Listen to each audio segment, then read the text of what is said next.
Bon, c'est un grand jour pour toi, Pascal. Tu vas faire une monstre présentation à Swissquote au banquier. Ouais, alors bon, j'ai pas encore la cravate, hein, mais je pensais mettre une cravate tricotée un peu brune, un truc assez sobre. Mais on se réjouit beaucoup. On fait une table ronde avec le rédacteur en chef de la GFI, Monsieur Lelièvre, qui est un mec génial, et on va aller parler de l'IA dans le domaine bancaire, l'investissement, les années à venir. Ça va être passionnant. Ok. Tu penses qu'ils vont être prêts à accepter ton discours disrupteur comme quoi leur métier va changer? Bon, le métier, oui, mais j'en suis assez certain parce que en fait, si tu veux, quand tu es banquier, en fait, tu essayes de garder tes clients puis d'amener le meilleur service possible. Ouais. C'est-à-dire que tu vas pas te tirer dans le pied, ce sont des gens intelligents. Et du coup, la difficulté pour le monde de la finance, c'est qu'en fait, quand tu étudies la finance, tu n'es pas forcément entraîné à comprendre comment une technologie nouvelle va impacter les processus et la manière et les modèles d'affaires. C'est un peu étranger pour eux.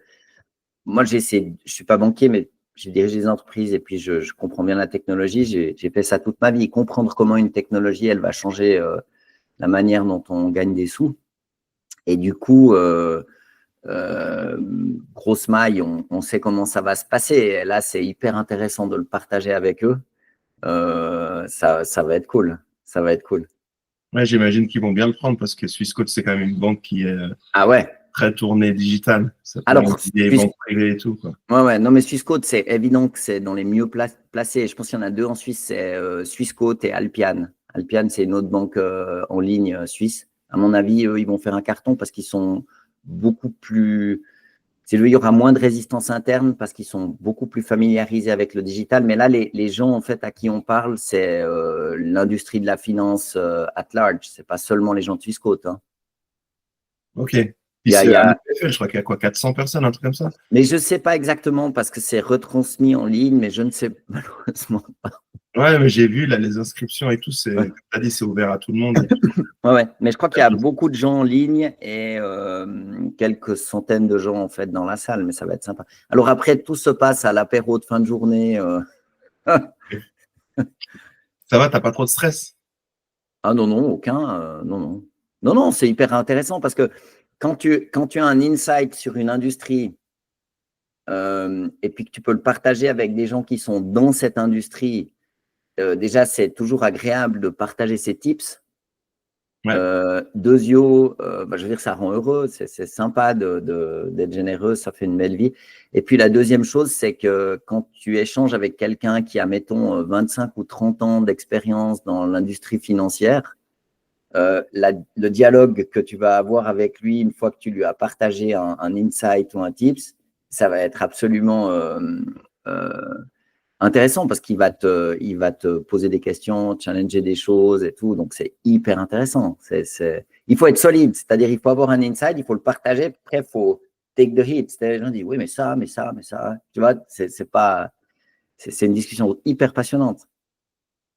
Donc, sans transition, tu es un peu le Musk des banques digitales. Non, non, Le, je le, vais faire pas. Non, non, non, sans le côté, sans la folie. Sans la folie, mais avec l'aspect technique. non, je Parce sais que pas. le sujet du jour, donc, on va parler de cette interview de Kash Patel, directeur du FBI, qui a été invité chez Joe Rogan. Super interview. Mais aussi de Trump et son embrouille avec Elon Musk. Il y a pas mal de commentateurs qui se posent la question, est-ce que c'est vrai, est-ce que c'est pas vrai et tout. Mais on arrive dans une période un peu compliquée. Et enfin, moi, je me suis tapé toute l'interview là, de Kash Patel et j'ai vraiment trouvé ça intéressant. Ce qui m'a le plus frappé, c'est que, voilà, je crois que c'est quoi, 1h30, 2 heures d'interview chez Joe Rogan et le mec, c'est le directeur du FBI.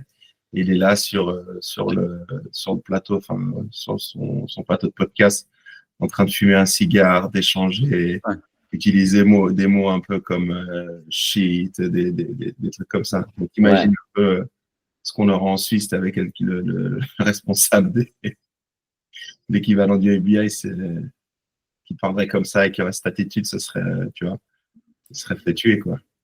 Ben, Je sais pas, moi j'ai écouté l'interview aussi, c'était assez passionnant. De mon point de vue, c'est une opération de com. Il faut jamais oublier un truc, c'est que les Américains, ils sont super bons pour raconter une histoire. Alors, maintenant, si on prend le truc à l'envers, alors l'interview est intéressante, il partage plein de trucs, mais j'ai un commentaire à faire sur le fentanyl, parce que j'ai creusé un peu. Mais quand tu prends un peu de recul, en fait, c'est vrai, tu l'écoutes, tu te dis, waouh, ce mec est trop cool, le FBI est devenu cool. On fume des cigares, on utilise des gros mots, ce qu'on dit ou ce qu'on essaye d'envoyer comme message, c'est qu'on partage toutes les informations. Ouais, ça, Ouais, je doute un tout petit peu que le mec, sur une intuition intérieure ou par amitié pour Joe Rogan, il se soit dit on va aller parler 2 ou 3 heures à bâton rompu en ligne et partager ça avec tout le monde. C'est quand même un pro des services secrets. Il a travaillé toute sa vie là-dedans. Je ne sous-estimerai pas la qualité du gaillard et je ne me mépriserai pas sur ses intentions. Quand tu as fait carrière en fait dans l'appareil d'État américain, dans les services secrets, je ne crois pas que tout d'un coup, un matin, parce que tu es nommé directeur du FBI, tu viens t'épancher comme ça de manière spontanée et un peu naïve dans un podcast. C'est vrai.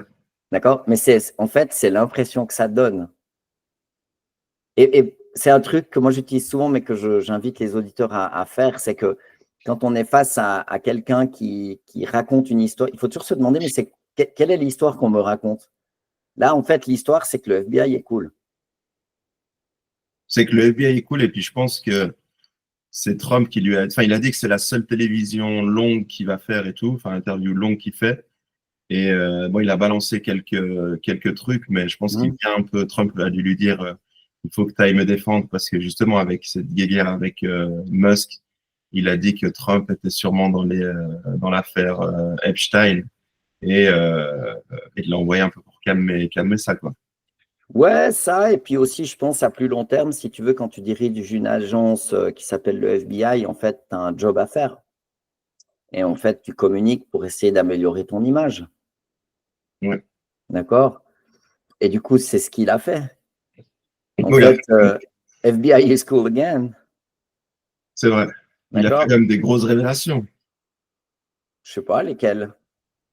Sur le fentanyl notamment, qui te dit vraiment c'est quelque chose qui est… Ouais, alors, alors on va décoder cette Le histoire CCP du chinois, quand fentanyl. même. Alors, attends. Ça, c'est un coquin. Parce que, donc, le directeur du FBI, Kash Patel, que ni moi ni Younes ne connaissons et que nous n'émettons ni avis critique ni positif sur lui. Bref, il vient expliquer durant un podcast qui dure plusieurs heures qu'en fait, il met le FBI au service du peuple américain. Ça, c'est le message de Trump. Hein, on sert les Américains. Mais soyons hypothèse généreuse, ils le font vraiment, c'est leur intention. J'ai tout à fait tendance à le croire. Donc, il se dit, donc il y a une épidémie liée au fentanyl et aux opiacés aux États-Unis. On va y revenir après. Puis il dit, ben voilà, nous, en fait, ça fait à peu près 100 000 morts par année, donc on s'en occupe. Il en profite pour critiquer l'administration Biden en disant qu'en fait, ce n'était pas leur priorité, mais tu remarques qu'on n'a aucun moyen de le vérifier. Tu vois, tu viens sur un long phone podcast, puis tu dis, bon, ben voilà, les précédents, ils en ont pas fait une priorité, mais moi, je suis un type généreux, en fait, j'en fais une priorité. En fait, on n'en sait rien. Il le dit. Voilà. Donc, en fait, il vient et puis il explique ça. Et en gros, il dit la chose suivante. Donc, le fentanyl, c'est une drogue qui est utilisée en médecine pour endormir les gens et supprimer la douleur. C'est un truc incroyablement puissant. Il ne faut jamais y toucher. C'est une horreur affreuse. Et en fait, ça peut te tuer avec une quantité absolument minuscule. Et c'est une drogue très puissante. Et en plus, ça peut mélanger avec d'autres drogues, en augmenter, en prolonger l'effet. Donc, en fait, les gens qui sont toxicodépendants, bien entendu que ça fait diminuer le prix de la dose, etc. etc. Donc, en fait, ça fait beaucoup de morts. 100 000 morts, c'est beaucoup. Kash Patel, il explique qu'en fait, il en fait une priorité et que, évidemment, c'est qui maintenant l'ennemi numéro un des États-Unis? C'est la Chine. Donc, en fait, c'est de la faute de la Chine. Pourquoi c'est de la faute de la Chine? Parce qu'elle fabrique les précurseurs pour fabriquer le fentanyl. Que sont les précurseurs? Ce sont les molécules chimiques qu'on va devoir assembler et mélanger dans des quantités précises pour obtenir du fentanyl. OK. Donc, c'est comme le bois pour les armoires Ikea ou le métal pour les voitures. Le précurseur, c'est le matériau de base qu'on utilise pour fabriquer le fentanyl. Très bien. Alors, ils se rendent compte que les précurseurs, ils viennent tous de Chine. Alors là, ils le mentionnent évidemment parce que la Chine, c'est l'ennemi public numéro 1. OK. La Chine, ils font aussi, ils font les précurseurs du fentanyl. OK, pour moi, c'est violent. Que tu es le directeur du FBI qui est directement sous Trump, qui te dit vraiment c'est soutenu par le CCP, donc le Parti communiste chinois. Ouais, mais attends. La Chine, il fabrique les précurseurs de tout. C'est l'usine du monde. Certes, mais là, il y a un but. Mais non, mais attends, ça, on n'en sait rien. C'est ce qu'il affirme. Ouais, mais c'est ce qu'il affirme. Mais c'est complètement logique. Si tu dis que l'ennemi, c'est la Chine, il faut bien qu'ils fassent un truc pas bien. Alors, attends, comment ils réagissent les Chinois à ça quand tu entends le directeur du FBI, il te désigne responsable de 100 000 morts, quoi. Ils en ont rien à faire. Et en fait, les gens qui fabriquent du fentanyl pour le marché noir, en fait, ils exportent ce fentanyl par l'Inde. Ouais. D'accord? Et c'est important pour l'histoire qui va suivre. Donc, en fait, au lieu que ça fasse Chine, Mexique, États-Unis, ça fait Chine, Inde. En Inde, ces produits sont repackagés, c'est une autre entreprise, boum, ils arrivent d'ailleurs. OK. Donc, ils ne vont pas s'en sortir parce qu'une fois que c'est plus par l'Inde, ce sera par le Vietnam. Une fois que c'est plus par là, ce sera par Hong Kong. Donc, tu vois, c'est impossible. Mais le fait est, c'est qu'en fait, la Chine, elle fabrique la grande majorité des précurseurs des molécules, des médicaments. Donc, en fait, oui, ils font les bons trucs et les mauvais trucs. Ils ne parlent pas des précurseurs pour les antibiotiques ou d'autres choses. Hein. D'accord? Ils parlent de que ce qui l'arrange. Donc, en fait, ils commencent à spinner le truc. La deuxième chose, c'est qu'en fait, évidemment, ils disent bon ben voilà, on a essayé de stopper ces exports illégaux depuis la Chine. Maintenant, ça passe par l'Inde, on n'y arrive pas trop. Maintenant, intéressons-nous un tout petit peu à l'histoire de cette crise du fentanyl aux États-Unis. En fait, pourquoi il y a 100 000 morts par année avec du fentanyl? C'est pas quand ta vie est belle, c'est pas que tu te lèves un matin puis tu te dis, bah moi, je vais aller m'acheter un peu de fentanyl à plein palais. D'accord? C'est pas comme ça que ça marche. Déjà, le premier critère qui prédit en fait l'addiction sérieuse, c'est le fait que ta vie, elle soit pas top, elle soit pas très heureuse. Et quand tu as une vie qui est très malheureuse, eh ben, tu es un petit peu plus enclin à t'échapper dans les paradis artificiels. Donc, ça veut déjà dire que les Américains ne sont pas très heureux de base. OK, donc ça, c'est un vieux problème. Deuxième truc, l'industrie, McKinsey a été condamné à payer 650 millions de dollars dans un des procès, mais ce n'est pas le seul, concernant la crise des opioïdes.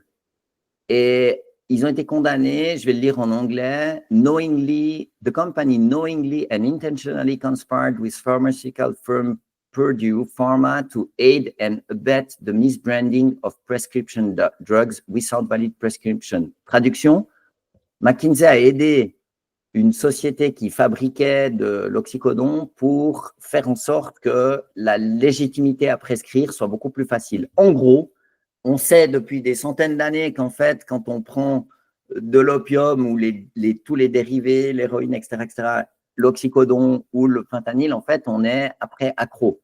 Ce n'est pas une nouvelle, ça. Et en fait, McKinsey a été condamné pour avoir aidé une firme pharmaceutique à faire en sorte que prescrire ces médicaments qui te rendent accro soit facilité. D'accord? Et il y a eu d'autres condamnations, hein, donc ce n'est pas la seule. Hein.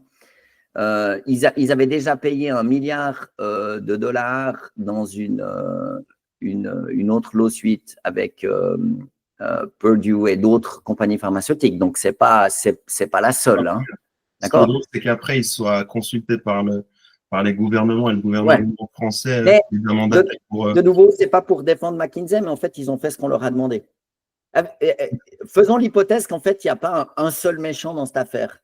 C'est pas qu'il y a un complot et un méchant, mais McKinsey, en fait, ils vendent leurs services, ils sont hyper forts. Tu leur dis, bon, ben voilà, nous, en fait, on vend une drogue qui rend accro. Faudrait que ce soit plus facile à prescrire parce qu'on gagnerait plus d'argent. C'est plus compliqué que ça. Hein. Et les mecs, ils sont brillants, ils disent, all right, alors voilà comment on va s'y prendre. Alors après, ils se font taper sur les doigts. Mais ce n'est pas eux qui ont proposé ça aux sociétés pharmaceutiques, c'est les pharmaceutiques qui leur ont demandé. D'accord? Maintenant, on remonte d'un cran. Les sociétés pharmaceutiques, ils se sont dit, bon, ben, on va gagner plus d'argent. Donc, en fait, si on a un médicament, on va essayer de faire que ce soit plus facile de le prescrire. Mais ce n'est pas les seuls. Il y a aussi les médecins.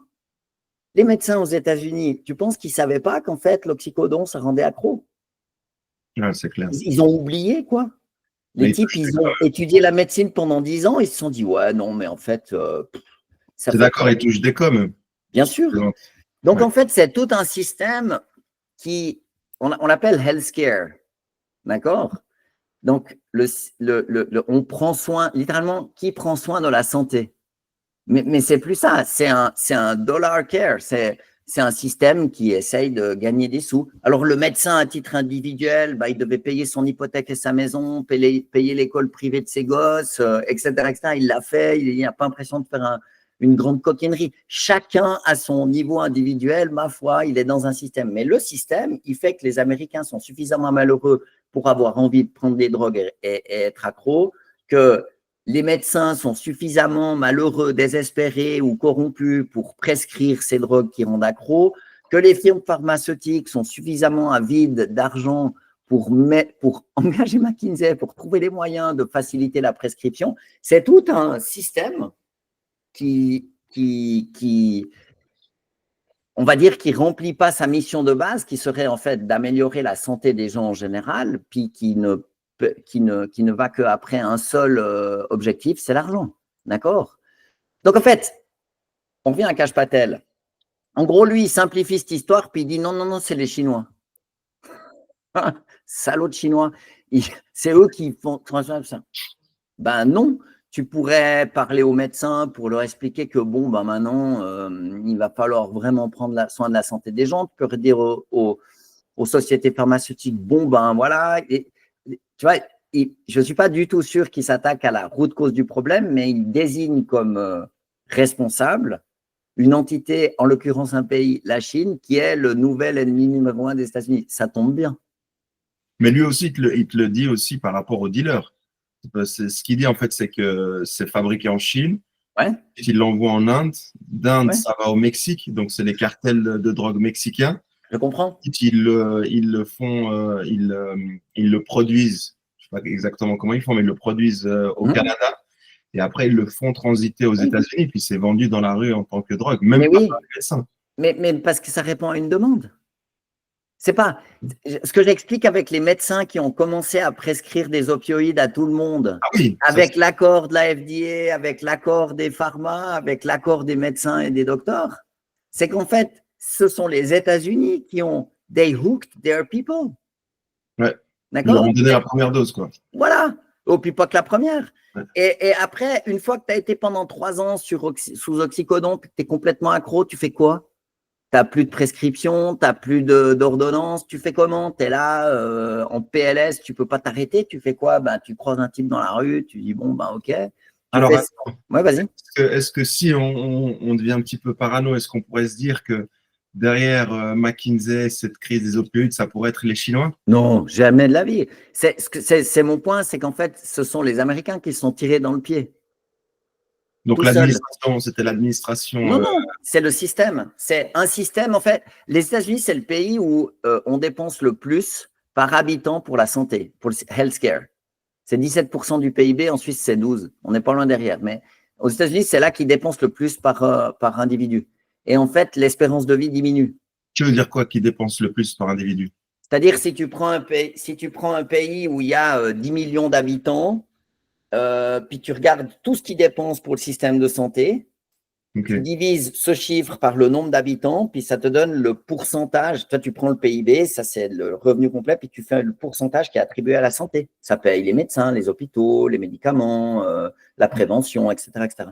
D'accord? Je pensais qu'il y avait plein d'Américains qui n'avaient pas de couverture. Oui, c'est le cas, mais le système américain… De malades. par habitant, c'est le système le plus cher du monde.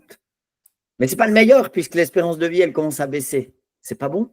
Ouais.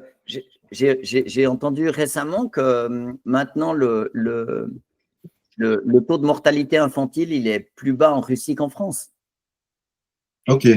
Ouais. Donc, les systèmes occidentaux, ils sont en train de se prendre les pieds dans le tapis. Ça ne veut pas dire que tout est foutu. Il ne faut pas croire que c'est la fin du monde. C'est pas ça. C'est juste pour mettre en lumière le fait qu'en fait, le système américain de santé, il est extrêmement onéreux. Pourquoi? Parce qu'il y a des gens qui s'en mettent plein les poches. Parce que c'est le système. Le système, c'est l'ultra-capitalisme. D'accord? Et comme on a perdu, en fait, un peu le nord, parce qu'en fait, ce qui compte, moi, comme médecin à titre individuel, c'est m'en mettre plein les poches, comme manager dans une compagnie pharmaceutique, de m'en mettre plein les poches, comme consultant chez McKinsey, je dois m'en mettre plein. Comme tout le monde, en fait, regarde son nombril et que tout est mesuré en dollars, d'accord? Ben, il y a un moment où, en fait, faire que les gens puissent vivre plus longtemps et dans de meilleures conditions, c'est plus en fait la priorité. Le système ne souhaite pas diminuer l'espérance de vie, mais le système, une fois en place, en fait, il mène à ça. Parce que les incentives sont pas bons. Et du coup, ce que je voulais simplement essayer d'exprimer, c'est qu'en fait, au moins une partie de la crise du fentanyl, elle vient du fait que le système de santé américain, il a fait et mis en place une prescription légale qui rendait les gens accros.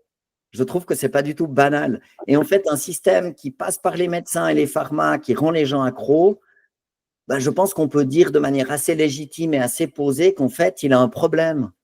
Et de désigner la Chine comme étant la source du problème, parce qu'il donne les précurseurs chimiques pour fabriquer le fentanyl qui vient après, je trouve que c'est un petit peu court comme explication.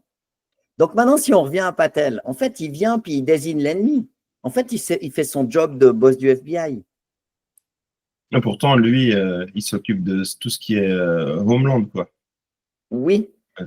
mais n'empêche, l'output, c'est ça. Tu vois? Donc, si tu veux, je trouve que son explication, elle est extrêmement orientée, extrêmement courte pour un homme aussi intelligent, aussi bien renseigné. C'est quand même le patron du FBI, hein, quand même. Il a des insights. Là, il y a quelqu'un qui aurait pu lui faire un rapport. Je trouve qu'il a ça ne veut pas dire qu'il ne connaît pas le reste de l'histoire, mais il a quand même choisi de ne pas en parler, ce qui nous indique quelque chose. L'autre histoire que je voulais raconter qui m'a beaucoup fait marrer, c'est que entre le 18e et le 19e siècle, ce sont les Anglais, donc en fait les précurseurs des Américains, hein. Donc ce sont les Anglais qui ont forcé à légaliser l'importation d'opium en Chine. Ok. Ouais. Et en gros, ils ont fait en sorte, parce qu'en fait, ils importaient de la soie, toute une série de choses. Donc, il y avait un trade imbalance, exactement ce qui se passe avec Trump maintenant. Et du coup, ils ont forcé les Chinois, après leur avoir à la canonnière, hein, à accepter en fait que cet import d'opium qui équilibrait les comptes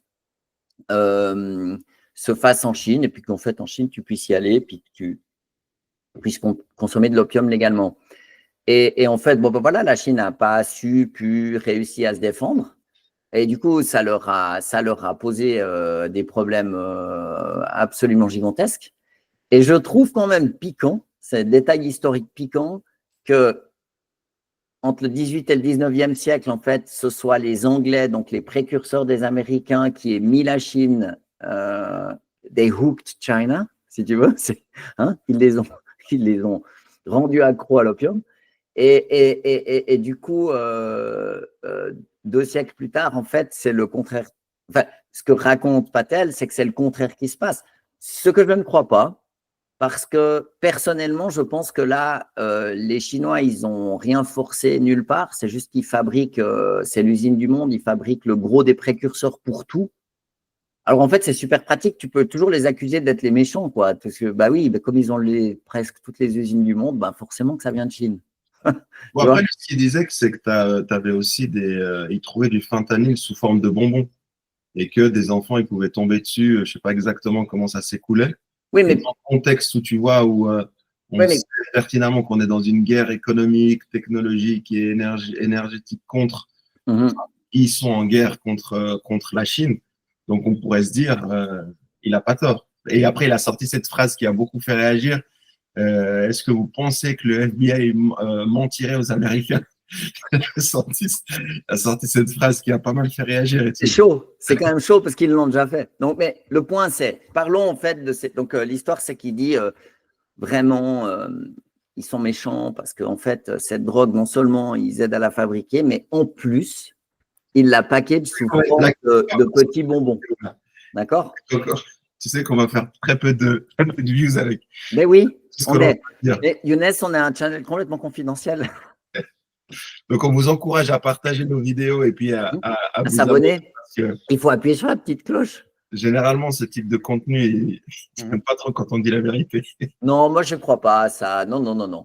Le truc, c'est, OK, là, c'est présenté qu'en fait, ce sont vraiment des méchants. Mais en l'occurrence, ce n'est pas la Chine qui fait le packaging et le conditionnement de ce fentanyl. C'est qui? Ce sont les cartels et les gens qui font ce trafic. Maintenant, imagine que je te dise, mon cher Younes, il va falloir que tu me fasses passer 100 kilos de cette drogue par la frontière. Tu fais quoi? Tu fais un packaging, puis dessus, tu mets fentanyl, un numéro de série, cartel mexicain. Puis tu y vas avec un chapeau et tu te fais la moustache. Ben non. Voilà. Donc, en fait, les trafiquants de drogue, contrairement à ce qu'on pourrait imaginer, ils ne sont pas complètement demeurés. Hein. Et quand ils transportent quelque chose et que ça doit passer la frontière, en fait, ils lui donnent une forme en fait, qui va fonctionner. C'est drôle parce que tu challenges vraiment Cash Patel. Mais les trafiquants de drogue, ils ne sont pas demeurés. Ils ont un business. Ah non, ils doivent transporter leurs marchandises, ils ont des problèmes à la douane, machin, donc il faut lui donner une forme qui soit un peu discrète. Ben oui, tu fous ça dans des paquets Haribo, voilà. Et je suis absolument persuadé que ces narcotrafiquants, en fait, je ne les connais pas, mais mon hypothèse serait la suivante, c'est des mecs qui mesurent en dollars, et en fait, ils n'ont aucunement l'intention de faire en sorte que des gens qui ne le savaient pas prennent une drogue. Au contraire, quand tu vends un produit, tu es à la recherche d'un truc de qualité, tu fais qu'en fait ton client soit content, qu'il vive le plus longtemps possible pour qu'il achète. Ouais. On ne tue pas sa clientèle.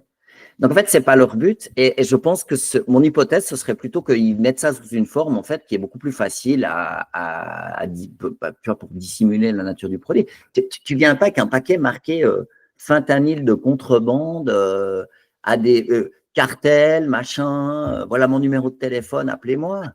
Tu vois, vraiment, pour toi, c'est Trump qui envoie son Gugus, là, qui envoie Cash Patel balancer des trucs comme il est en plein dans la tourmente. Je ne suis pas sûr que ce soit lui. Si tu veux, non, c'est très rassurant pour l'esprit humain de croire qu'en fait, il y a toujours un plan.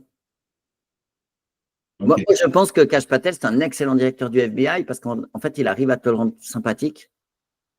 Il est smart, il fume des cigares, il va chez Joe Rogan, il a un phrasé qui est proche et abordable. Il parle des petits gummy bears qu'on va intoxiquer les enfants, c'est triste, il génère de l'émotion, tu as envie de l'aimer, tu as envie de le soutenir, tu as envie d'aller bosser pour lui. Je suis tombé dans le panneau, moi. Je ne sais pas, mon hypothèse, enfin, mon explication est peut-être. Un américain de base. Mais toi, tu es tellement un redneck, Younes. Non, mais peut-être que je me trompe, mais je trouve que ça arrange vachement. Alors, pour le truc du fentanyl, je trouve que son explication est un peu courte. Tu vois, c'est un peu léger. Et le fait est qu'en fait, les Anglais ont fait le coup aux Chinois il y a quelques siècles. Alors, bon, peut-être qu'il ne le sait pas, peut-être qu'il est mal renseigné, peut-être qu'il a décidé de ne pas le dire. Mais son job, en fait, c'est de rendre l'agence populaire, d'essayer de faire en sorte. Et puis, je pense aussi qu'il y a une grande vertu. Alors ça, il faut quand même mettre à son crédit. Le fait qu'il aille sur un podcast qui est tellement écouté, le plus grand podcast du monde, en fait, c'est aussi une manière de faire de la prévention. En fait, ce qu'il dit aux gens, c'est « touchez pas à ces drogues ». Et ça, on peut le dire aux auditeurs, c'est l'opium, l'héroïne, tout ça. Niet, jamais, très dangereux. Ça rend accro, il ne faut pas s'en approcher. Mais dans ce sens-là, en fait, il fait un bon boulot de prévention. C'est bien. Tu vois, ça sensibilise, ça donne l'info. Ça, c'est bien. Qu'est-ce que tu en penses? Il parlait justement sous l'administration précédente Le fentanyl, c'était pas leur priorité. Leur priorité, c'était le climate change, donc le changement climatique. Peut-être, on n'en saura jamais rien, parce que visiblement, ni toi ni moi, on va être nommé patron du FBI anytime soon.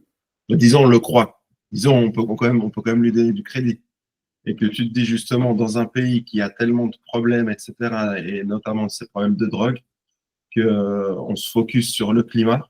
Au final, il n'y a rien qui se passe. Personnellement, j'y crois pas. Si tu veux, l'histoire est trop belle et ça fait passer Biden et son administration pour des clowns. Alors, c'est peut-être le cas. Mais s'il veut, Biden, il était certainement… On le voit en Europe. Ouais. Mais s'il veut, les gens tout en haut, ouais. Mais je doute en fait que les gens dans les agences, ils soient aussi teubés que ça. C'est beaucoup plus un effet de système. Et de toute manière, là, en fait, on ne peut pas se prononcer parce que quand le gars, il te dit, quand il est l'ennemi de l'administration précédente et qui t'explique par le menu pourquoi ils ont été complètement inadéquats, j'entends, c'est un peu comme dans un divorce, si monsieur et madame se chamaillent horriblement, il faut avoir un tout petit peu de distance sur… tout le monde dit des horreurs, d'accord? Et il faut avoir un tout petit peu de recul et de distance, contextualiser la chose, comprendre en fait la situation dans laquelle on est, puis pas prendre tout pour argent comptant. Donc, peux tout à fait entendre. Bon, à mon avis, moi, je traduirais la chose de la manière suivante. L'administration Biden avait essayé de mettre en priorité des choses comme le changement climatique et la diversité et l'inclusion. Et puis, cette nouvelle administration qui a été élue par le peuple américain a d'autres priorités. C'est pas… En gros, il nous dit que c'est la démocratie. Ouais. D'accord? Mais il lui donne un spin où tu as l'impression que les anciens, c'était des méchants. Bah oui, ils sont restés sur… La démocratie, c'est voilà, Pascal, il propose ça, on n'a plus envie de son projet, Younes, il propose un autre truc, on va élire Younes. Mais ça ne veut pas dire que moi, je suis un méchant, ça veut dire que mes priorités, on ne les aime plus. Tu vois? En gros, il a rien dit d'autre que ça. Ouais. Bon, moi je pense que sur l'aspect, encore le fentanyl, comme tu dis, ça peut être un peu plus tricky. Mais l'aspect sur le changement climatique, on le voit en Europe, c'est la priorité. Et c'est là, on le voit encore dans l'industrie automobile, où on a voulu pousser l'électrique et puis on s'est tiré une balle dans le pied. Ouais. Notamment, tu as, comment il s'appelle, Luca De Meo qui a quitté le groupe Renault pour aller chez Kering. Donc, bon, on sait que Kering, ils sont en difficulté. Mais est-ce qu'il ne s'est pas dit, voilà, j'ai fait mon boulot chez Renault, mais en fait, avec les Tesla, la concurrence de BYD, des Chinois et tout, c'est une industrie qui va, c'est une boîte qui va mourir, quoi. Tu vois? Bon, je ne serais pas aussi radical que ça. S'il veut, déjà, regarde la classe de la photo. Non, mais le mec, il est classe, non? Déjà, le type, bon, 10 mai, donc un nom en particules, il a une super présentation, il est beau comme un dieu, il est méga smart. Génétique. La génétique. Ah, il est bon, ouais. Il est hyper fort, ce mec. En fait, à quoi on assiste? C'est exactement comme au foot.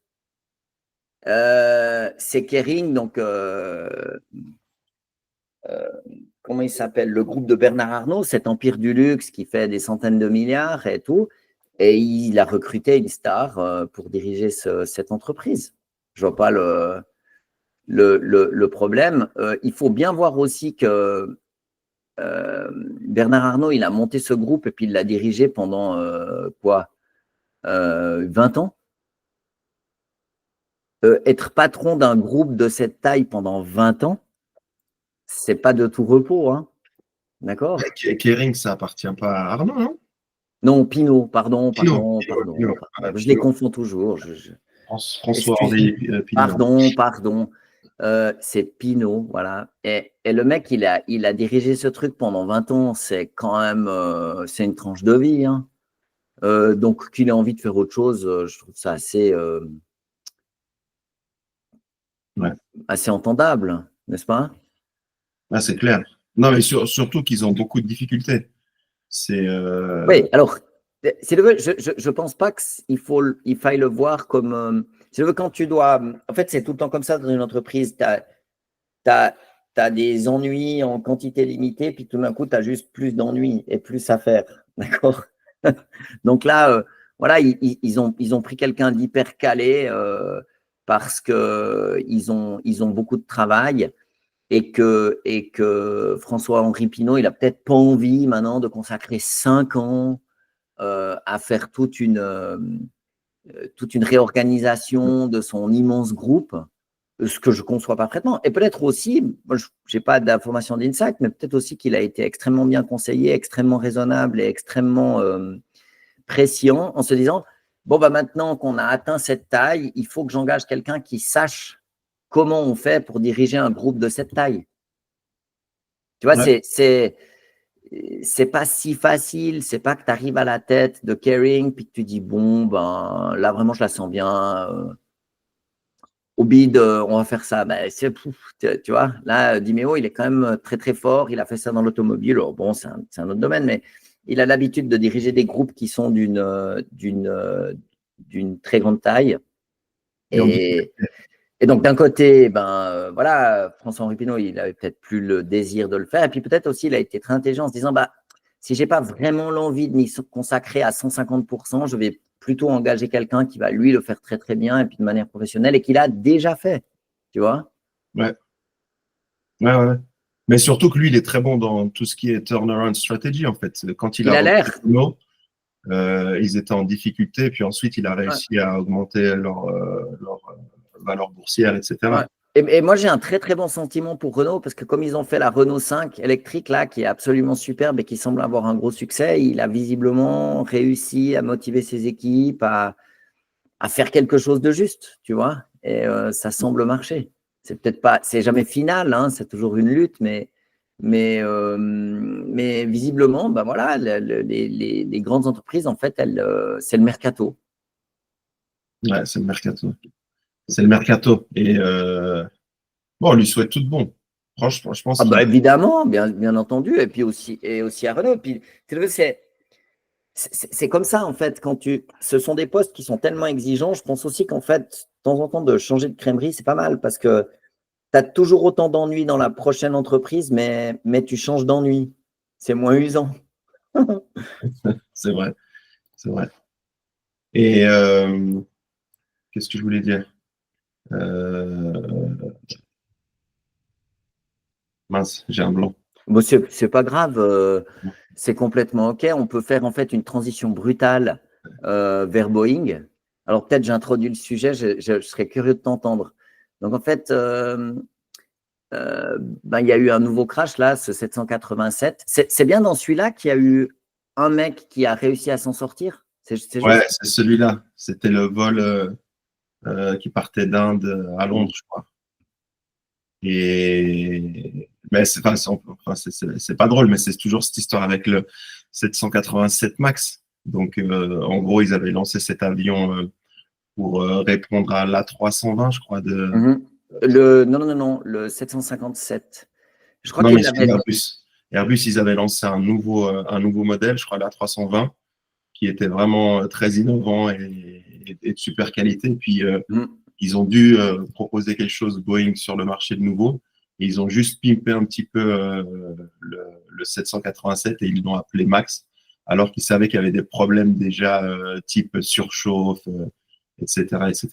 Alors là, je crois que c'est un poil différent parce que le 787, si on fait une analogie automobilistique, ce serait comme la série 7 chez BMW ou la classe S chez Mercedes, tandis que le A320, c'est plutôt la série 3 ou la Mercedes classe C.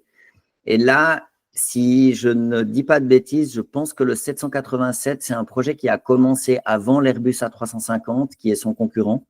Et c'était un projet qui se voulait extrêmement innovant parce qu'ils utilisaient pratiquement que des matériaux composites, plus d'allumel, c'est cet alliage fait d'aluminium et de cuivre qu'on utilise dans l'aviation. Et du coup, le fait de passer à du matériau composite, c'était une immense innovation. C'était là qu'ils utilisaient des batteries lithium pour la première fois. Enfin bref, il y avait plein d'innovations. Et je le tiens en fait d'un ancien professeur de l'EPFL qui était prof en métallurgie, Ok. qui avait rencontré le patron de Boeing et qui avait beaucoup d'admiration pour ce mec parce qu'il avait dit, bah voilà, on va faire un avion en matériaux composites. Donc, je pense que l'histoire était vraie. Il n'y a aucune raison qu'il ait raconté des cracks. Et Boeing, en fait, a eu tous les problèmes du monde parce que c'était un immense défi en termes d'engineering. Il y avait plein de nouvelles technologies.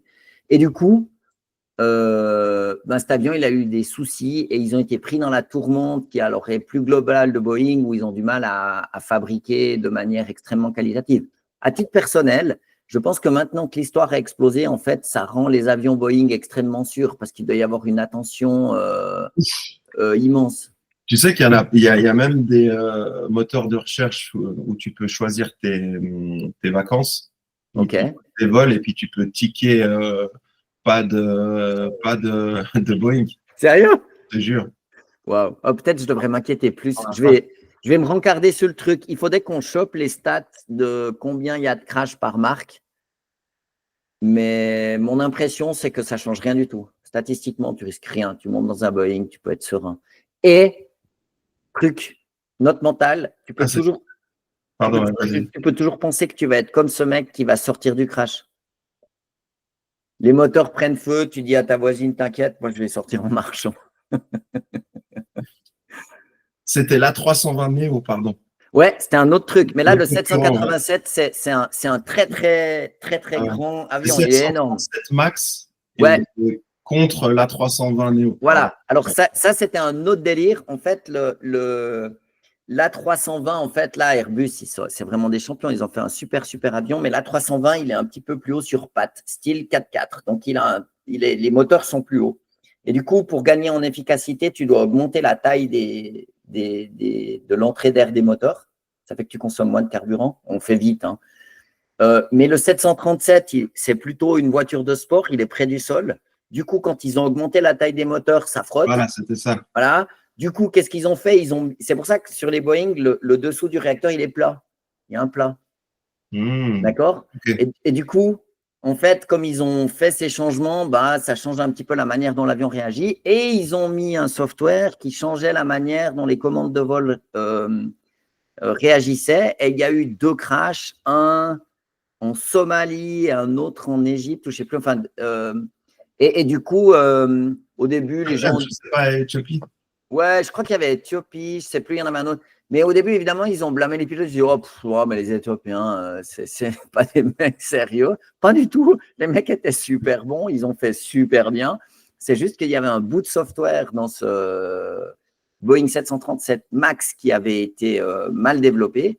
Mais s'il veut, ça date quand même un peu. Le 787, c'était une autre histoire. C'est l'A350 qui est aussi… Alors, Airbus fait d'excellents avions. C'est ça le truc. Ils sont bien meilleurs. Et Boeing un peu moins bon, parce qu'ils ont perdu cette culture de faire les meilleurs avions du monde. C'est plus une boîte d'ingénieurs, mais de comptables.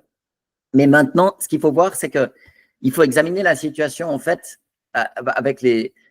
Maintenant, on sait, c'était probablement assez dangereux de voler sur un Boeing peut-être il y a 5, 6, 7, 8 ans.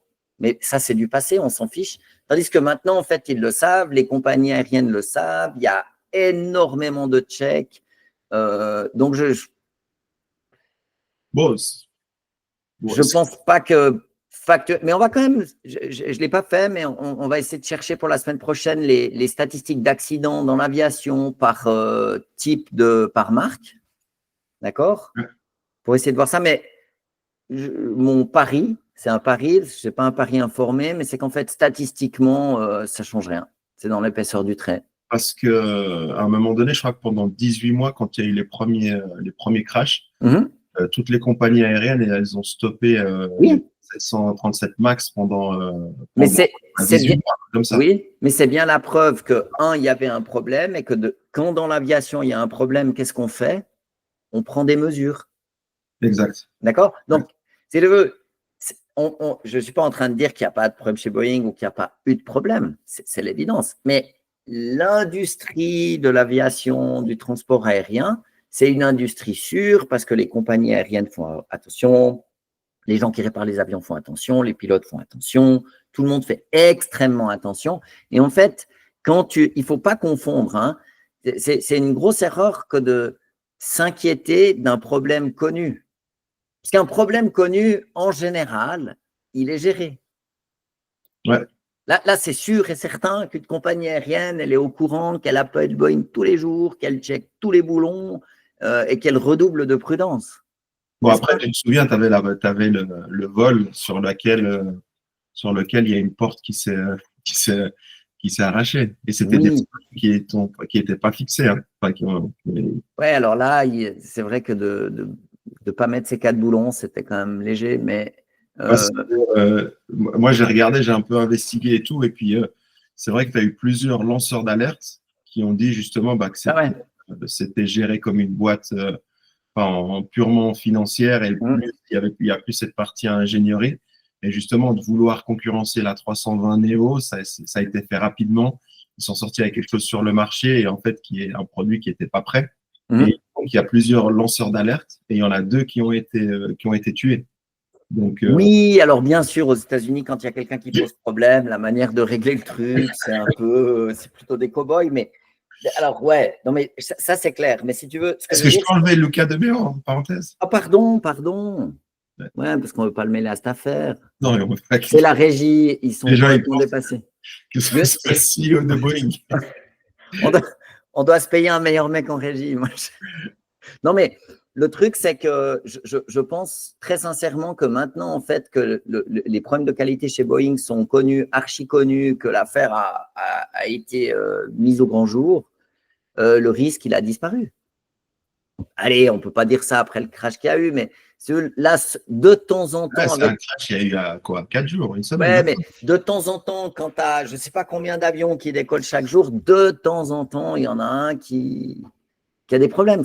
Bon, ben voilà, c'est comme ça.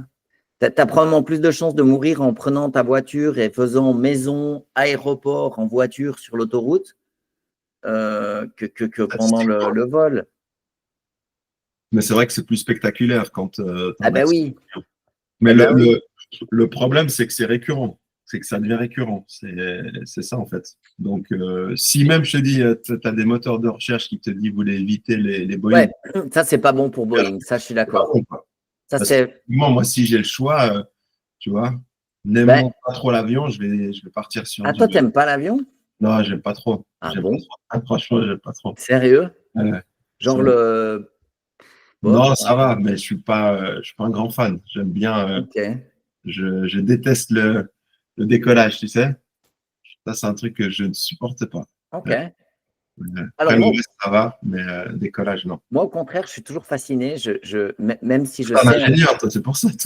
Ouais, mais à chaque fois, je me rappelle au Poly, je ne sais plus en quelle année, c'était peut-être en première ou en deuxième, on avait un examen on avait des cours de physique de différentes sortes, et il y en avait un qui s'appelait la mécanique. Donc, en fait, c'est la partie de la physique qui s'intéresse au système mécanique, etc. Et on avait un exercice. En gros, c'était un avion au décollage. Et en fait, donc l'avion, il avance, il va vite, puis tout d'un coup, il décolle. Puis en fait, les roues, elles tournent. D'accord? Et c'est comme sur un vélo, quand une roue, elle tourne, elle a tendance à rester droite. Tu es d'accord? Ouais. Donc maintenant, l'avion, il décolle, il y a les roues, elles tournent là, comme ça, puis après, il rentre le train d'atterrissage. D'accord? Donc en fait, c'est comme si tu fais tourner une roue de vélo, puis tu la déplaces.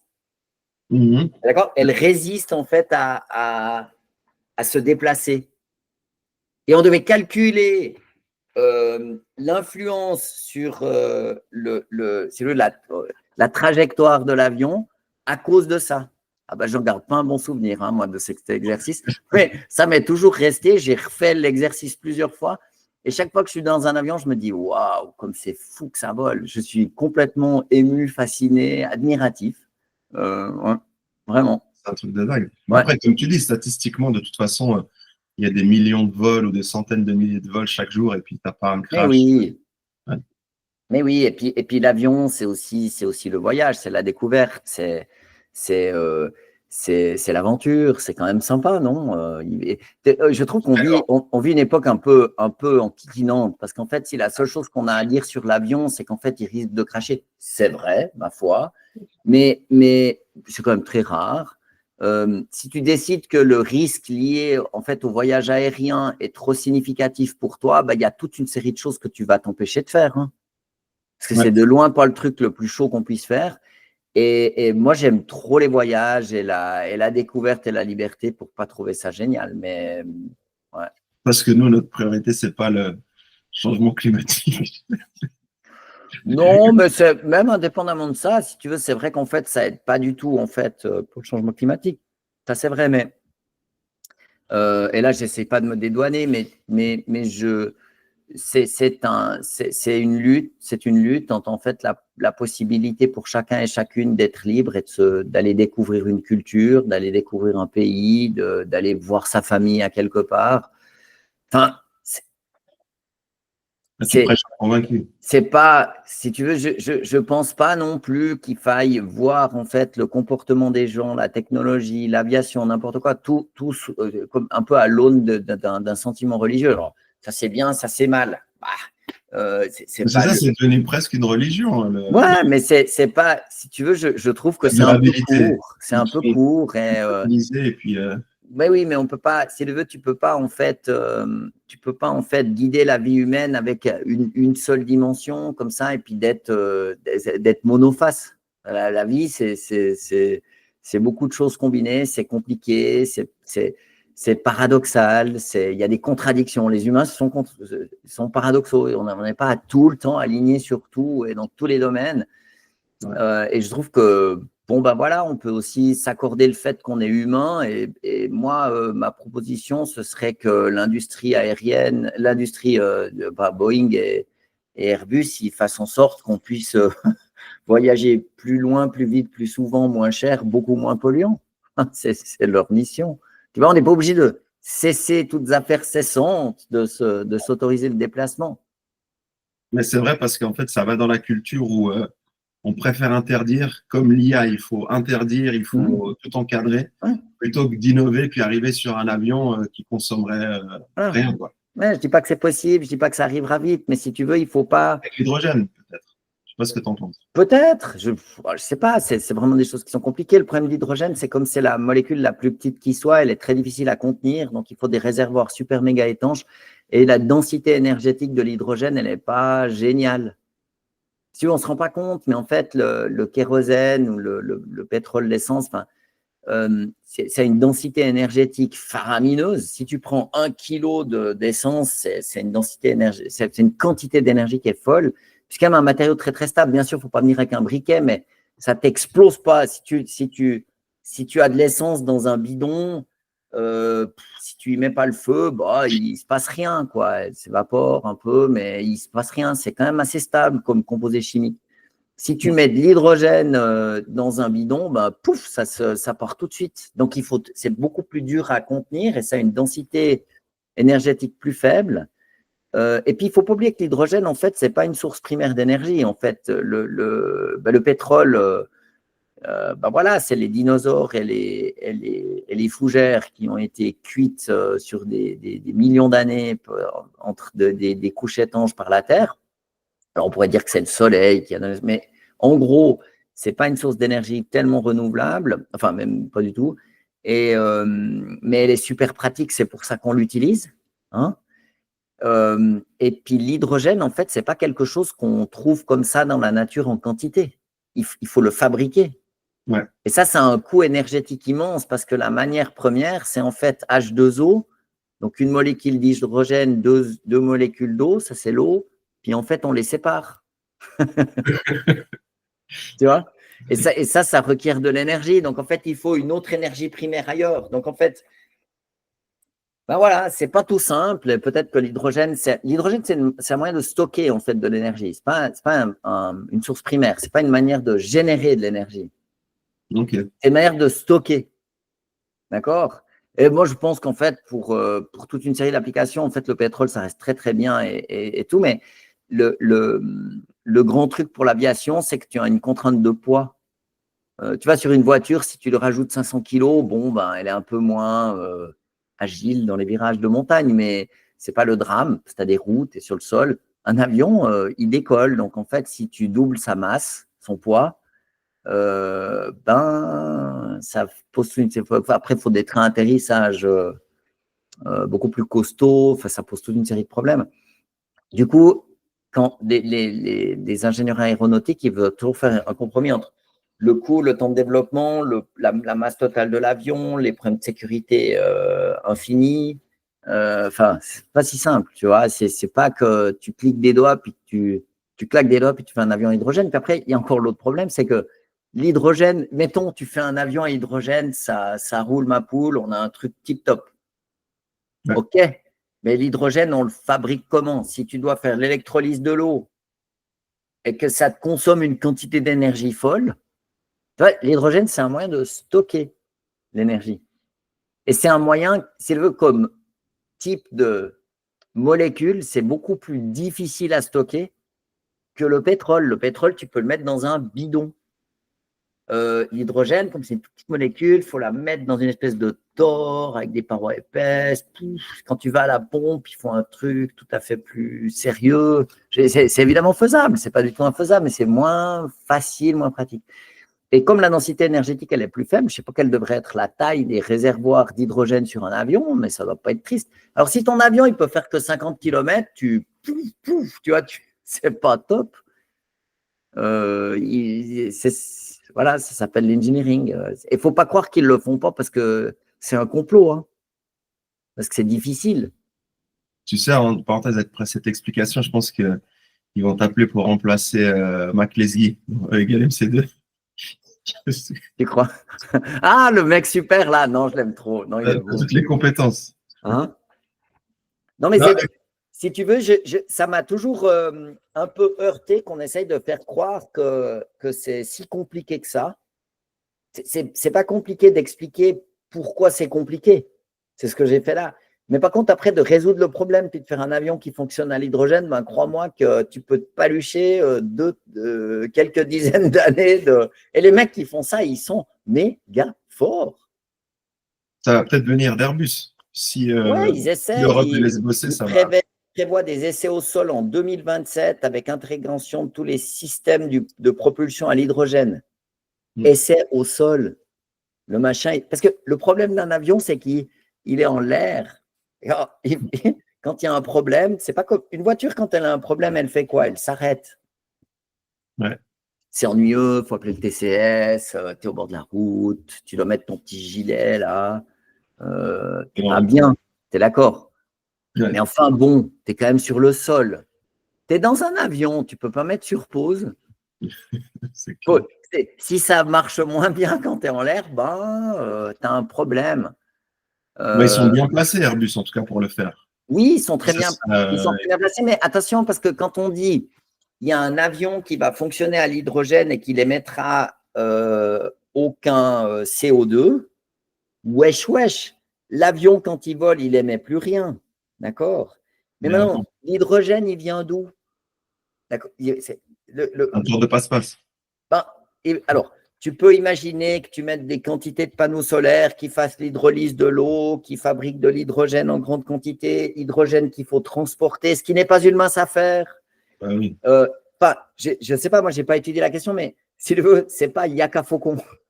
C'est pas que ça, je peux garantir aux auditeurs, c'est pas qu'il y a un méchant type qui se dit oui, moi je suis un exploitant du pétrole, je vais faire en sorte que ça ne se passe pas. Pas du tout. C'est juste que le pétrole, c'est vachement plus pratique à utiliser. C'est tout. Tu le vois avec les camions. Tu as aussi des camions qui roulent à l'hydrogène, mais je pense 90%, ils sont, même plus, 95%, c'est des moteurs thermiques. Quoi. Oui, mais le truc, c'est que OK, alors on impose aux camions… Je veux dire, même si tu as la technologie qui est là. Oui, mais après, il faut mais le problème, Younes, c'est qu'il faut pouvoir acheter l'hydrogène à quelqu'un. Ouais. Et comme l'hydrogène, pour le mettre dans les moteurs, il faut le fabriquer et que ça requiert de grandes quantités d'énergie, eh ben, alors peut-être qu'on va trouver un truc extraordinaire qui nous permettra de stocker de l'hydrogène lors d'une réaction chimique à laquelle on n'avait pas pensé. Mais je doute un peu que dans l'industrie, les mecs, ce n'est pas des cossards qui se disent oh, bon, ben, y a de l'hydrogène qui s'échappe, on s'en cogne, c'est pas bien grave, ça part dans l'atmosphère, on ne va pas valoriser ça. Ils le font. Ils ne valorisent pas les déchets parce que c'est des gentils garçons, ils valorisent les déchets parce qu'ils veulent gagner plus de sous. Ouais. Tu vois, ouais. Mais pour produire des quantités d'hydrogène qui permettraient de faire voler les centaines d'avions qui décollent, les milliers d'avions qui décollent chaque jour, ben, mon pauvre ami, ça en fait du transport d'hydrogène. Il faut le transporter. Je ne sais même pas si tu peux transporter l'hydrogène dans un gazoduc. Je ne suis pas sûr. Ces machins, ils ne sont jamais vraiment étanches. Les grands gazoducs qui font des dizaines de milliers de kilomètres, eh ben voilà, il y a un peu de perte ici, un peu de perte là. Voilà, c'est comme quand on construit une maison ou un immeuble, on fait au mieux pour respecter les plans, mais enfin bon, on n'est pas au millimètre non plus. Ouais, c'est vrai. Tu vois? Donc en fait, dans la vraie vie et en pratique, quand tu veux faire les choses à l'échelle, faire un seul avion qui marche à l'hydrogène, ok, mais imposer l'hydrogène comme comburant, non, comme source d'énergie dans l'aviation, ça requiert deux, trois ajustements industriels tout à fait costauds. Ouais, c'est vrai. Et ça ne viendra pas de. Je pense que ça ne viendra pas de Boeing. Non, non. Ouais, alors, on ne sait pas, ils peuvent avoir un sursaut, mais Airbus, ils annoncent 3 concepts à l'horizon 2035. Qui? Airbus. Airbus, ouais. Donc, 3 comme des concept cars, tu vois, des concept planes, je ne sais pas comment il faut les appeler, à l'horizon 2035. Je ne sais pas si tu vois. Et ce n'est pas qu'ils se sont dit on va faire traîner le projet, hein. C'est juste que c'est difficile. Oui, puis déjà, tu dois changer quasiment tout à l'interne après. Hein. Ouais, c'est difficile d'innover, hein. C'est des autres skills, c'est des autres ressources. Il faut aussi la capacité de financer, en même temps continuer à bosser sur le core business et tout. Donc, je suis d'accord avec toi. C'est pas qu'ils ne veulent pas, mais dans l'absolu, c'est… voilà. Tu vois, je tombe sur un article d'un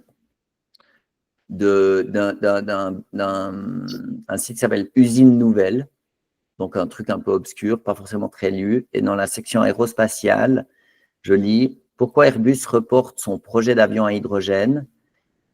Initialement prévu pour entrer en service en 2035, l'avion à hydrogène d'Airbus verra le jour plus tard qu'espéré. L'avionneur européen, donc Airbus, qui n'a pas fixé de nouveau calendrier précis, met en avant le retard pris par l'écosystème lié à la production et à la distribution d'hydrogène.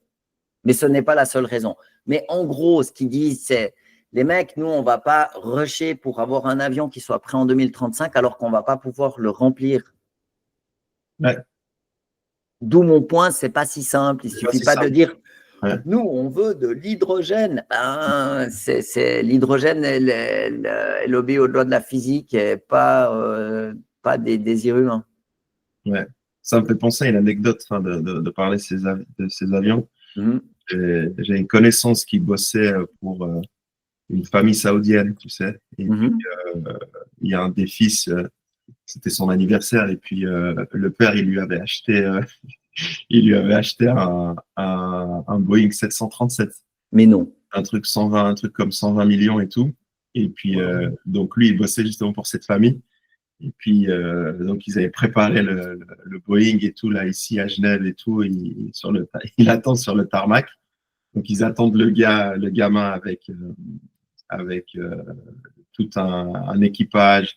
Ils avaient acheté pour, je crois qu'il m'avait dit 6 ou 7 000 francs de petits fours, de machin et tout. Oui. Le gamin, il arrive avec la voiture sur le tarmac. Et puis, ils lui disent, bah, voilà, ton père, il t'a offert ça et tout. Il regarde comme ça, il est OK, et il se barre. Il n'est même pas monté dedans, il n'est même pas…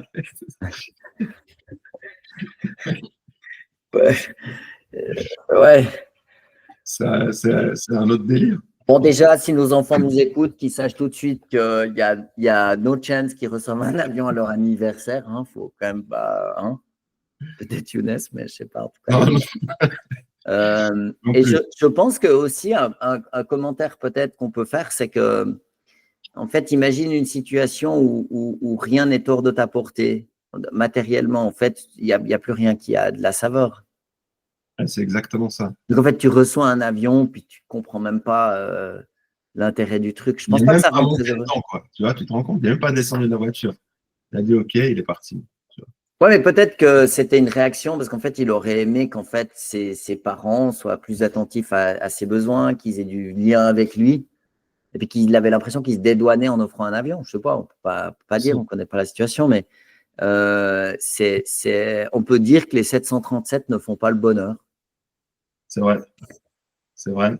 Non, mais tu as raison. Et moi, j'en ai côtoyé quelques-uns et tout de mon temps à Dubaï, où des gens qui bossaient, et puis aussi ici à Genève, comme il y en a pas mal de personnes des pays du Golfe qui sont très, très fortunés. C'est vrai qu'il y en a beaucoup qui sont je vais pas dire dépressifs, mais presque, quoi. Et le fait de, comme tu dis, de pouvoir tout acheter, de tout faire, c'est dur de trouver un sens dans la vie, quoi. Ouais, c'est probablement pas. Mais tu les vois toujours de temps en temps, ou vous êtes restés en lien, ou? Non, bah, il y a certaines personnes que je m'entends bien avec eux, qui sont émiratis, qui sont toujours à Dubaï. Et là, on s'écrit Ouais, vous êtes amis, quoi. presque tous les jours et tout. Mais pas ce prince, hein. Enfin, l'avion, ça, je connais pas, tu vois. Mais non, j'ai eu la chance de rencontrer pas mal de gens, mais c'est vrai que je trouve que c'est compliqué. Même quand tu les vois, par exemple, ils vont au restaurant, ils finissent jamais leur assiette, tu vois. Hein? T'en as, ils arrivent. Moi, c'est ce qui m'a choqué la première fois en arrivant à Dubaï, c'est que tu vas dans des bons restaurants et puis, par exemple, ils vont se commander un bon cocktail de jus de fruits et tout. Ils vont prendre 2, 3 sips et puis ils laissent le verre rempli, l'assiette, ils mangent 2, 3 trucs et puis, je sais pas s'ils font 4 ou 5 restaurants dans la même soirée, mais je crois qu'ils ont même perdu, comme tu dis, cette saveur de bien manger, de se faire plaisir, vu que tout est accessible, quoi. C'est marrant, hein, comme quoi la surabondance écœurante, elle gâche tout. Ouais. T'es spoilé, quoi. Tu Hein, wastes, quoi. c'est marrant. Bon, alors moi, mais il faut qu'on fasse une émission sur ton. Je sais pas si tu es resté combien de temps à Dubaï? Moi, j'ai fait 6 ans. Ah, tout de même. 6 ans, ouais, ouais. 2014 à 2020. Mais tu travaillais comme dans le domaine de la finance, c'est ça? On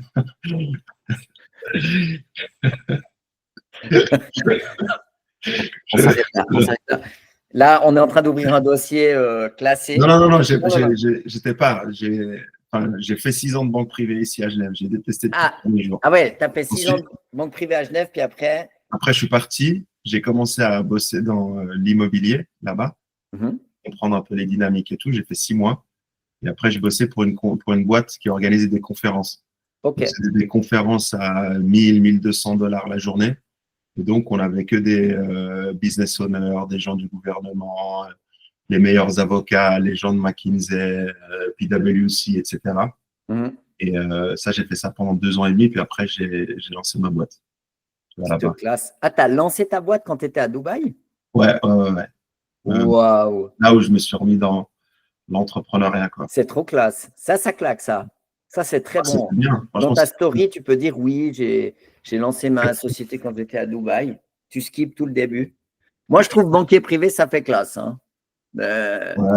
Bon, on est à Genève, tu vois, c'est pas. Ouais, mais attends, travailler dans la banque privée à Genève, c'est pas non plus. C'est classe, ils sont forts. Ils sont bons, ils étaient bien payés, mais après, c'est plus la culture, tu vois. Bon, tu vois, j'ai commencé en 2008 pendant la crise des subprimes, machin. Ah ouais, sympa. Bon premier jour. Ouais, après, tu avais les histoires de Madoff, et puis surtout trouver l'attitude, pas de tout le monde, mais c'est très un peu comme koh, tu vois. Tout le monde essaye de gravir les échelons, tout le monde a mais ça, tu vois. Ok. Je pense que c'est dans beaucoup de boîtes, hein, beaucoup d'industries. Mais là, dans la banque, moi, c'est ce qui m'a frappé le plus, tu vois. Peut-être je me trompe, mais mon impression, c'est que tu aurais fait le même constat dans une autre immense organisation où il y a à la fois beaucoup d'argent et beaucoup de gens et beaucoup de pouvoir à distribuer. Et quand il n'y a que ça, bah, c'est koh. Mais à mon avis, ce n'est pas spécifique à la banque. Ouais, je sais pas, je n'ai pas fait d'autres industries, enfin, en guillemets, mais j'ai trouvé ça un peu malsain, tu vois. Mais après, j'ai des amis qui y sont encore, ils sont très contents et tout. Je pense que c'est aussi mon profil qui était un peu misfit, tu vois, où tu as des départements très cloisonnés. Moi, j'aime bien m'intéresser à beaucoup de choses, tu vois, avoir une overview et apprendre beaucoup de choses, tu vois. Et là, quand tu arrives, tu fais un truc très spécifique, toujours entre guillemets la même chose. C'est inintéressant. Mais je pense que tu étais à la fois trop intelligent, trop curieux et tu aimes trop la liberté. Curieux, ouais, liberté, intelligence, je sais pas. Oui, je te le dis. Mais tu aimes la liberté au sens de le potentiel de pouvoir A, aider quelqu'un, B, contribuer à un projet qui t'intéresse, C, améliorer un petit peu le monde. Et c'est ça, être amoureux de la liberté, c'est pouvoir décider en fait de… On n'est pas très, très longtemps sur Terre. En fait, il y a des gens qui kiffent le fait de pouvoir essayer, mais c'est difficile, on n'y arrive pas toujours, mais d'allouer leur temps à la chose la plus noble. Ou je ne sais pas comment il faut le dire, mais c'est un peu ça. Et je pense qu'effectivement, si tu travailles dans une industrie, que ce soit la fabrication de médicaments, le design d'avions, on parlait d'Airbus et de Boeing tout à l'heure, bah voilà, si tu es ingénieur, tu designes des ailes, c'est pas que tout d'un coup, tu as des espèces d'idées farfelues, quoi. Tu vois, c'est un job qui est cadré. Donc, je ne suis pas sûr que c'est propre, en fait, au domaine de la finance, mais je pense que c'est propre au domaine industriel, parce qu'il faut voir la banque comme une industrie, où, en fait, tu dois avoir un très haut niveau de fiabilité. Et en fait, si tu veux être sûr, en fait, de ce qui sort à la fin, en fait, il faut mettre des règles sur tout. D'accord? Et ce n'est pas contre les gens qui sont à la fois brillants et qui ont plein de bonnes idées comme toi, c'est parce que pour pouvoir prédire l'output, quand il y a besoin de beaucoup de gens, tu es obligé de mettre des règles de dingue. Et toi, si tu vas chez UBS et puis que tout d'un coup, il y a un mec qui aimait la liberté, qui a décidé de placer un peu ton pognon sans t'avoir demandé ton avis, puis qui a tout perdu, tu ne vas pas leur dire, mais ouais, vous avez raison les mecs, il faut se desserrer un peu. Non, tu vas leur dire, attendez, oh, ça ne va pas, tu vois. Mais si tu es le patron de l'UBS, puis tu dois garantir que personne ne va aller jouer avec cet argent, bah, tu mets des règles de dingue. Et puis après, tu mets des contrôleurs des gens qui font. Puis après, tu mets des contrôleurs des contrôleurs. C'est comme ça, mais ça permet en fait d'avoir un niveau de fiabilité. Et moi, je pense que ça, c'est vraiment une des forces de la Suisse qui est absolument dingote. Mais c'est clair que maintenant, quand toi, tu as un rouage de ce truc, c'est ni bien ni mal. La question qu'il faut se poser, c'est est-ce que c'est ma vie? Est-ce que je kiffe de participer à un truc qui est un peu répétitif, qui est très cadré? Si tel est le cas, bonheur. Mais quand on est un vrai entrepreneur comme toi, ben voilà, tu as appris des choses, puis après, tu en as pris ton parti, puis tu as dit, bon, ben les gars, moi, je crée ma propre banque. Non, mais… Tu vois? C'est vrai, je pense que c'est aussi comme tu as dit. Mais je ne vais pas te paraphraser, mais tu as raison. Mais je pense que c'est ça. Et à mon avis, la clé, c'est d'arriver à comprendre, de se connaître un peu mieux, savoir ce qu'on aime vraiment. Est-ce que c'est vraiment la liberté ou en fait cette sécurité qui est de faire partie d'un groupe, etc. Parce qu'il y a aussi beaucoup de solitude dans l'entrepreneuriat. Ouais. Et oui, c'est pas tous les jours dimanche. C'est plus dur que quand tu es employé. Hein. Ouais, mais ça dépend. C'est pour des gens comme toi et moi, en fait, si on devait se mouler dans quelque chose qui nous priverait de toute liberté, de toute initiative, on serait probablement pas très heureux. Et du coup, en fait, il faut essayer de se connaître avec honnêteté. Et puis après, il faut accepter ce qu'on a trouvé. Ça, c'est la partie la plus difficile parce que souvent, non, mais ça va être OK. Ouais, c'est vrai. Bon, maintenant, je pense qu'avec le Covid et tout qui est passé derrière, le home office, je pense que la vie est un peu plus agréable, même si tu n'aimes pas forcément ton emploi. C'est possible. À la maison, tu vois, tu peux… Ouais, mais je pense qu'alors ça, il faudrait qu'on fasse une émission. Mais alors, à mon avis, le sens de la vie, c'est pas d'essayer de souffrir le moins possible, c'est d'aller à la rencontre de son vrai soi. Ce qui requiert, c'est pas juste minimiser ses ennuis. C'est vrai. Tu vois, si chaque matin tu dis bon ben je suis pas mort, c'est top. Ouais. C'est vrai que c'est bien, c'est un bon point de départ mais en fait c'est une réflexion qui est un peu niaise parce que si tu es mort, tu vois, le problème ne se pose plus. Donc d'être en défense, c'est un petit peu comme une équipe de foot. Il faut l'attaque, il faut le milieu de terrain, il faut la défense. Il faut avoir quelque chose d'équilibré. Il faut avoir la pédale des gaz et les freins. Et moi, je suis plutôt de l'avis qu'en fait, il faut avoir peur de rien, mais il faut s'autoriser cette espèce de danse. C'est beaucoup plus un tango où tu vas, suivant les époques, suivant les situations, tu vas devoir jouer entre différents paramètres et simplement piloter cette vie. Tu vois, c'est plus cool. Ouais. Bon, en tout cas, on souhaite du courage à tous ceux qui bossent pour des corporates. Bien sûr, s'il y a des gens dans des gros corporates qui kiffent tellement leur vie de corporate, qui nous laissent un message en commentaire et sans trahir, mon Dieu, surtout pas, ne faites pas ça, ne dites pas où tu as fait parce que ça va vous faire que des ennuis, mais quand même, donnez-nous des pistes, ça nous plairait bien. Bon, moi, j'ai pas mal de potes qui adorent ce qu'ils font. Ok. Ils sont en banque et ça fait 15 ans et puis, tu vois, ils sont tranquilles. Les bonus. Bien sûr, bien sûr. Et puis, dans certains départements, tu ne fais pas grand-chose. J'ai un pote qui me disait, j'étais mangé avec lui il y a quelques mois en arrière et il me disait, vraiment, Younes, dans la journée, je travaille 25 minutes. Mais non. Et effectivement, je travaille 25 minutes comme il fait du contrôle, tu vois, à la trésorerie, en fait, tu vois. Donc, il n'y a rien à faire. Et il me dit vraiment, littéralement, tu vois, je bosse 25 minutes dans la journée, puis il doit être payé entre, je sais pas, 130 et 150 à l'année. Ça, c'est l'IA qui va les remplacer, ça. Est-ce que tu vas leur dire à Swissquote ce soir? Si tu veux, en fait, il ne le sait pas encore, mais en fait, il n'a plus de job. Ouais. Et ils sont plusieurs comme ça. Attention, dans le team, ils sont 4 ou 5 à travailler 25 minutes par jour, tu vois. Il en restera 15 sur 20. Ouais, tu dis sur dans leur équipe. Une personne qui contrôle le taf de l'IA, quoi. Et encore. S'il y a un backup. Et encore. S'il y a quelque chose, au moins, tu as. Et encore. Je pense que il va se passer un petit peu ce qui s'est passé avec les maréchals ferrants à l'arrivée de la voiture, quoi. Il y a toujours le métier de maréchal ferrant, mais il n'y en a pas beaucoup. Ouais. Tu as plein de postes en banque où c'est ça. Oui. Mais tu vois, la difficulté pour ton pote, en fait, c'est certainement un homme intelligent s'il s'est trouvé un job aussi bien payé et aussi relax. Mais là, il va devoir remettre en route son moteur intérieur pour se mettre à faire quelque chose. Et en plus, faire quelque chose de nouveau. Alors, la vie, c'est un peu comme le vélo. Hein. Si tu t'es plus musclé pendant je ne sais pas combien de temps, puis tu n'as plus l'habitude de taffer pour de vrai, waouh! Je ne sais pas si tu vois Ah oui, c'est sûr. L'effort qu'il va devoir fournir. Hein. C'est sûr. Après, le seul truc qui pourrait le sauver, c'est que les banques, elles génèrent tellement d'argent et payer 150 000 ou 130 000 par année, ça va, tu vois.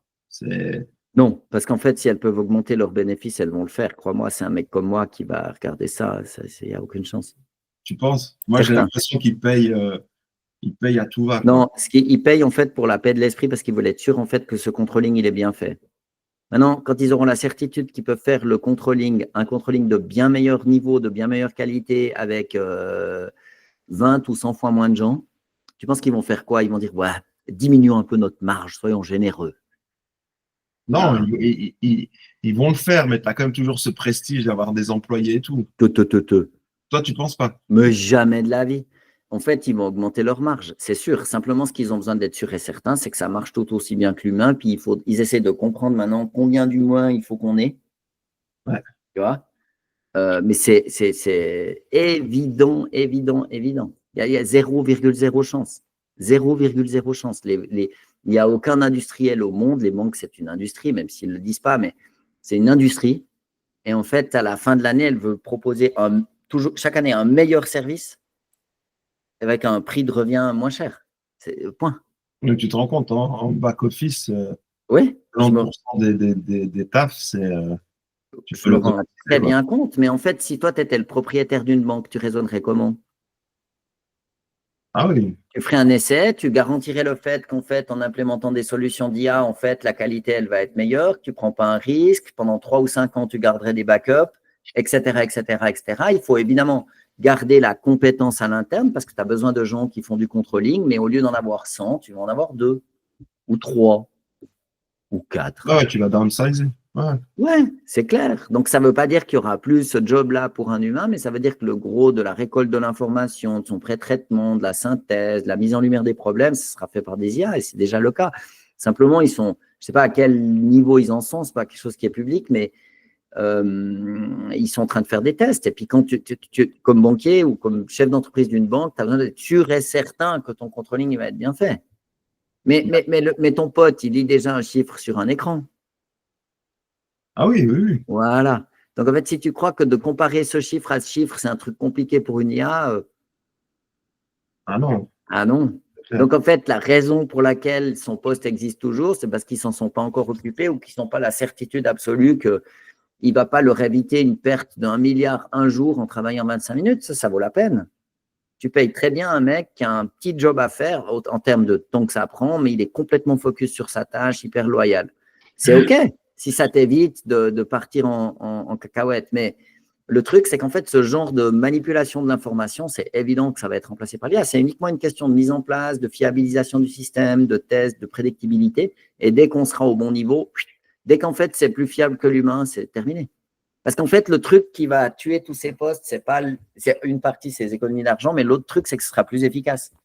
Par exemple, quand tu dois faire de la révision des comptes d'une entreprise, si tu es un humain, tu vas regarder un peu ici, un peu là. Tu fais des pointages. Mais une IA, elle va aller regarder tout. Je pense que surtout pour tout ce qui est input. Parce qu'en banque, tu as le principe des 4 yeux, en fait. Donc, tu vas auras l'IA qui te fait l'input et puis un humain qui valide la transaction, par exemple. Un humain avec le troisième œil. Bon, Younes, c'était vraiment chouette. Merci infiniment. C'est toujours un plaisir. Plaisir partagé. J'ai vu que tu as quand même beaucoup critiqué Cash Patel. Donc, si tu as une descente du SWAT. Ouais, alors, non, pitié, non, faut pas nous embêter. Moi, je l'aime bien, ce gars. J'ai dit, je redis que le fond de mon commentaire, c'est qu'il fait un super job. C'est vrai, il a fait un super job. Il a spiné une story de dingue. Ciao, Younes.